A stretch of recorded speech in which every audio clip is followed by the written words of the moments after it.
Maswerteng hapon po mga ka-STL, narito na po ang resulta ng STL Batangas para sa araw na to, second draw, March 4, 2025. Araw ng Martes, naway ang mga natayaan nyo pong mga numero kanina ay manalo nawa ngayong hapong ito, 4:30 PM. Kaya kunin nyo na po ang inyong mga tickets, narito na po ang resulta.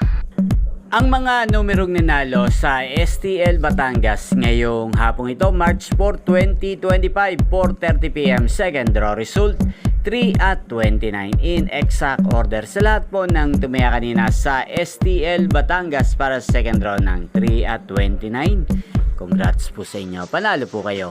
At ngayong hapong ito sa STL Batangas, atin pong i-shoutout si Ate Daisy ng Batangas. Shoutout po sa inyo, Ate Daisy. Sana po manalo na ang mga numerong tinatayaan nyo sa STL Batangas. Sana'y nasa mabuti po kayong kalagayan. Gain din po sa lahat po ng mga subscribers ko sa Batangas na walang sawang nanonood sa channel na to. Shoutout po sa inyo. Inyo pong napanood ang resulta ng STL Batangas sa channel na to, Roderick Hernandez TV. Magkita-kita pong muli tayo mamayang 8:30 PM. Thank you for watching.